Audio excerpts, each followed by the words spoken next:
Hello, my name is Emma Jones. I am a wedding videographer for Jones Creative Co., which is my own company, and today we are going over my favorite equipment as a wedding videographer. These are things I cannot live without. They are so important in every single wedding video, and I am not a giant company or wedding videographer. It is just me, so I don't have all of the newest equipment or best setups, but these are essential, especially if you're just starting out. So whether you've been in the wedding videography space for a few years or you're just a beginner, this is a pretty good setup for all across the board. So first we will start off with sound, and sound is arguably one of the most important things you can capture. There's just something that brings you right back to each moment when you can hear people's voices. Voices just contain people's essence and their personality, and so it's such an important thing for you to capture, especially of the bride and groom. So I have 3 individual mics that I use on the wedding day to make sure I for sure capture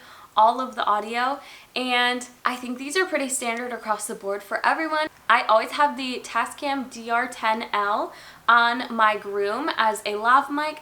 I do not like miking up my brides because I feel like that easily frazzles them when they're already kind of worried about everything else going right in the wedding day and the details and like all of that stuff. It's just easier if you don't mess with them. And the groom mic, in every situation I've ever used it, it perfectly picks up the bride because she's speaking right at him. And so that is absolutely my favorite lav mic. It was recommended to me by another videographer, and I think it's the best. And then I have the Zoom H6, which I plug in to the DJ or speakers to capture all of the ceremony audio, everything that's coming through that mic. I use XLR or 1/4-inch cables to plug in. I suggest having a variety on hand because you never know what the DJ situation is going to be and where you can plug in or how his speakers even plug in. That is literally one of my favorite things to have on the wedding day because it's so good. You can test the audio beforehand of exactly what it sounds like. It's just the perfect thing for me. I use it at every single wedding. It always captures amazing audio, and I just love it. The last mic is the shotgun mic I have on top of my camera. I have really badly needed to upgrade. Right now I just have the Rode Video Micro, and I would not suggest it. It's a great microphone, but I wish I would have already upgraded like when I first bought it instead of buying this one, just buying a better one, because it is that much of a difference. I keep this microphone on my camera all day long because I want to capture the guest audio. I want to capture every little clip with some audio because then I have the opportunity to use it and just help the couple feel even more involved in their wedding video and bring back all those memories or create memories that maybe they didn't know happened on their wedding day. I think I would suggest first purchasing the Rode Video mic. It just has a lot more options and the audio from it is better. My microphone catches like everything, whereas this shotgun mic does not, and it's very directional. I would highly suggest getting that one instead of the one I currently have, which is the Video Micro. Now onto your camera, which is arguably the second and most important part of filming a wedding day. Personally, because I shoot photo and video, I don't do weddings for photo, but because of that, I have the Canon R6. I've used Canon the whole time and I really love it. I have thought about switching over to Sony or even Blackmagic's cinema cameras because just the quality is unmatched for the price. I could buy a 6K camera for the same price. No, cheaper than I bought this R6. That is my primary camera, is the R6. I really love that it can do 60 frames in 4K. I shoot every wedding in 4K, so it is truly the perfect camera for me. There are definitely positives and negatives, so you just have to work out which camera system is the best for you. Then I have my backup camera, which is the Canon R, and usually for my cameras, I have a backup just in case something goes wrong on my R6. I'm never usually shooting with 2 cameras. Actually, that's kind of untrue. R I use for ceremony and speeches and dances as a second angle. That's so important, but I could do that all on the R6 if I wanted to, but I started trying to have a more full video and system for filming the video and their ceremonies, so I can give them a full ceremony video if they want it. Those are my 2 cameras, but now let's talk accessories to the cameras. My absolute favorite ride or die lens is the 24-70. I think it is absolutely perfect for video. It has gorgeous compression while also being able to zoom in and out, whereas a photographer it's easier to move in and out. But with video, that way you can get detail shots really quickly and get a wide shot. That lens has never failed me. It's been perfect in every situation, and it's wider than a 35, which I appreciate because when you're in those really tight, cramped getting ready spaces, the 24 is beautiful, and so is the 70. I can't go with any other lens. It's beautiful and perfect. On my other camera, I do have a prime lens. I have a 35, 50, and an 85, so I just choose based on the situation. Next, we have SD cards, and SD cards can be picky and tricky, but I just get mine off Amazon. Make sure it is a verified seller because I've seen a lot of people get scammed on the SanDisk cards, and so I buy the 128 gig cards because shooting 4K takes up a lot, and so usually I fill about 2 of those. And I also have double slots, so this is just the perfect situation for me. I'm not worried about a whole bunch of the wedding being on 1 card because it's actually on 2. If you want to find all this stuff on Amazon, I'll link it below if I can find it.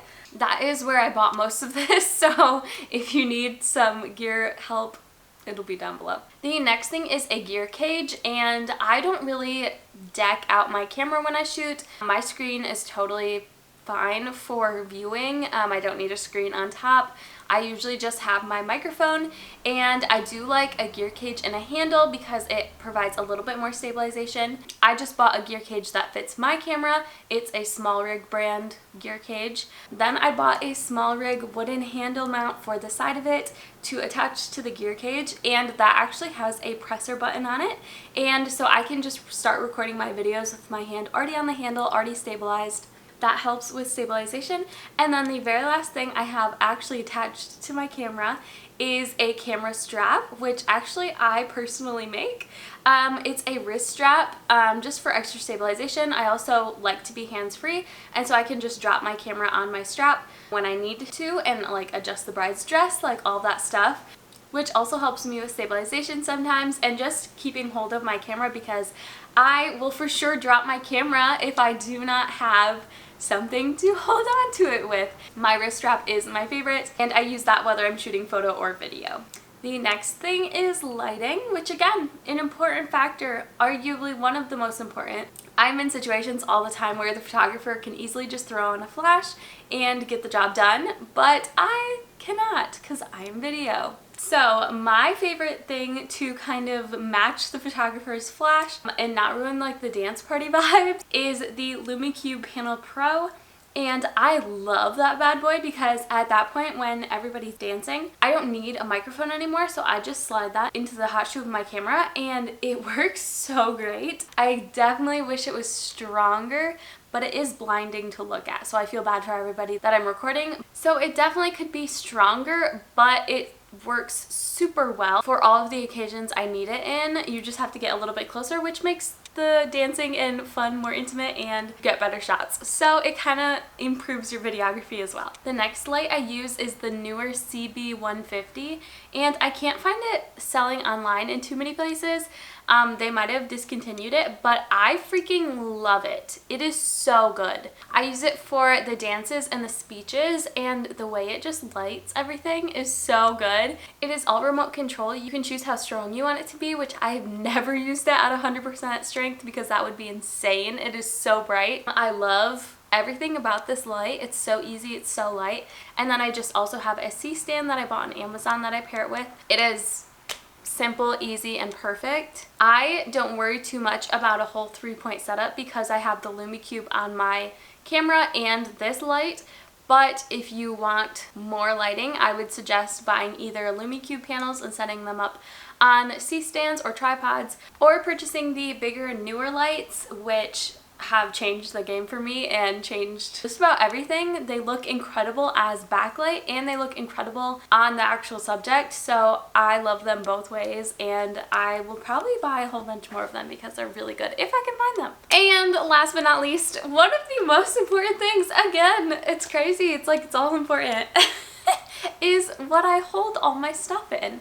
And I have fallen in love with the like rubbery totes, which are so just bad because they're made out of pure plastic, but it is so great for me because I had one of those collapsible totes, like the plastic totes, and it just was not good. Carrying my stuff into the venue was always super difficult. So getting this tote has been fantastic because I just stick all my stuff on it and then pull it on my shoulder, and that's how I carry all my stuff into the venue. I know some people have carts, which is a fantastic idea. If you don't have one, probably get one. For me, they are way too expensive for what I use it for, and the ones with wheels, like, usually there's steps to get into venues and there's usually not a handicap area. And so I would just rather throw it all on my shoulder, but I do love the wagon if you have like 1,000 tripods and 1,000 lights. This, I think, is all of my favorite equipment for filming a wedding. If I forgot something, let me know. I will probably leave it in the description below. I'll leave it with the list of everything else. I hope this helped you if you're starting out or you don't know where to go for your next gear purchase or what you need. This has been the easiest, simple setup. I can't imagine having like these like 7 camera setups that some of these videographers do. I hope this helped you. It's a really basic setup and I love it because I go more handheld and more like raw feeling, and so it's just been perfect for me. So thank you so much for watching. I will see you in the next one, and I hope you have a great rest of your day.